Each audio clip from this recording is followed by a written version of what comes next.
name was Oscar Felix Wright. I turned 16 3 months and 12 days ago. Go to school in the week where Susie asks how I'm getting on, and I say I'm getting on very well, thanks, because that's what dads as you say when someone asks how you're getting on. I'm not always very well though. This happens a lot, and I can't talk to Kate about it anymore.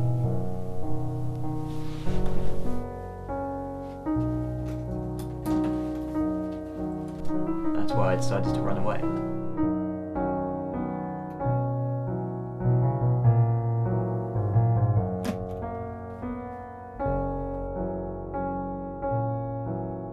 This is my notebook. I'm very clever. Kate always said so, and I should be proud of it, because I understand so much. Like there are 88 constellations in the universe, and the sun's our closest star, but it's still 93 million miles away. And lung cancer is the most common form of cancer, and times all the trains that go from Colchester to London Liverpool Street each day. I know all these things that not many other people know, but I don't understand everything. So Kate got me this. So if I didn't understand something, it was written in here, like people's facial expressions. Happiness is easy, because when someone's happy they don't make any sort of effort to hide it. Kate used to say I made her happy, which I guess is why she was mostly smiling when she was with me, but I can't be certain. Sadness is also easy, though people always seem less keen on expressing it. Those faces aren't too hard, but there are lots of other faces Kate would pull.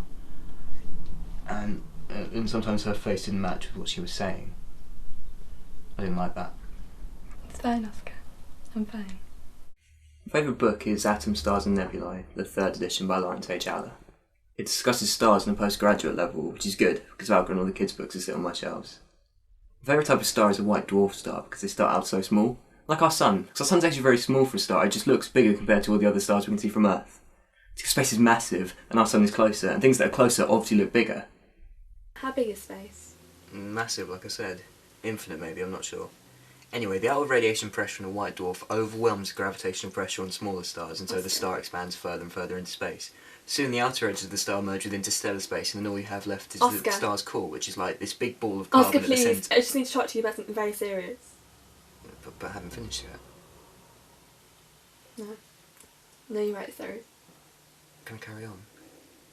Yeah, it's fine. Just tell what happened. I need clothes so I can stay warm. None of my clothes are orange because I don't like orange. This is my favourite tape. It only has one song, Life on Mars by David Bowie. I like the earphones too, they isolate me when Dad comes home yelling. If he's yelling, it means he's been drinking. He does that a lot. Kate's my sister. She cried a lot when Dad did that. She didn't think I knew. Once I asked her and she said, I just love you a lot, Oscar. I don't know why that would make her cry. This is my telescope. It'll come in very handy when I run away, because I'm going to run away into the fields, away from all the houses and the cities and the light pollution, so that I can clearly see all the stars in the sky. Because stars always make me feel alone. Not lonely, more like because they look so isolated, positioned on this infinite dark. They'll relate to me in how I'm feeling and be my company. I prefer that to people sometimes. Stars don't ask you how you're feeling all the time as if that's constantly a straightforward answer, and they don't treat you differently if the answer isn't, I'm fine thank you, how are you? They don't confuse me using slang or pulling faces or do nasty things to me because I'm different, because they're just balls of carbon burning in the sky. Not really lonely or isolated. After all, there are billions and trillions of stars in the universe we don't even see. But I suppose there are 8 billion people and that doesn't stop me feeling alone. But I have the stars, and if the stars were people they'd be silent and respectful, because being alone isn't so bad sometimes.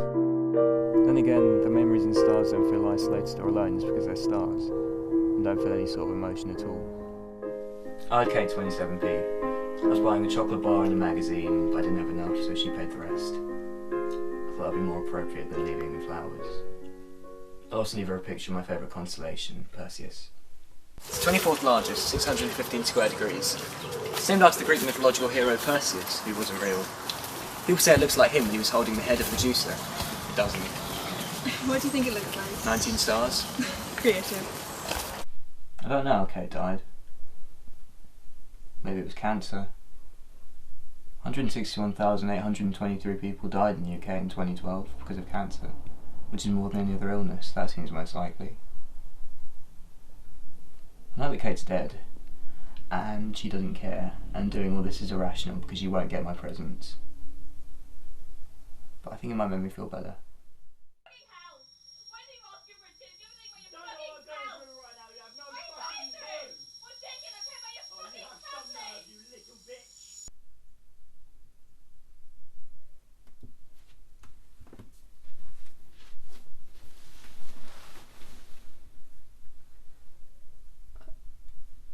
else can you see that? It's cloudy.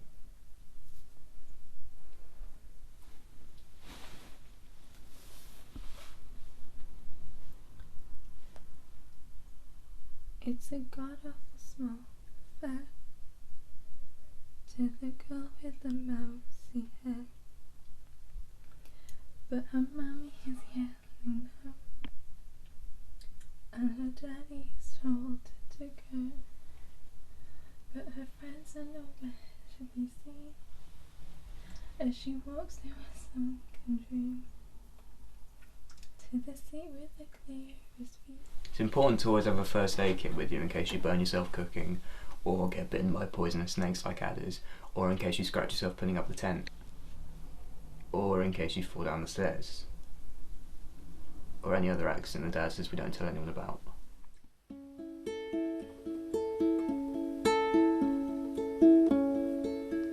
It's a god-awful small affair to the girl with the mousy hair, but her mummy is yelling no, and her daddy is told her to go, but her friend is nowhere to be seen.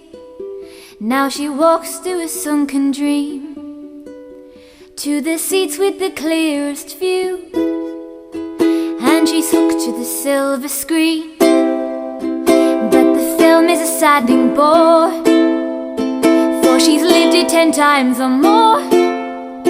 She could spit in the eyes of fools as they ask her to focus on sailors fighting in the dance hall. Oh man, look at those cavemen go, they're in the best-selling show. Here's their life on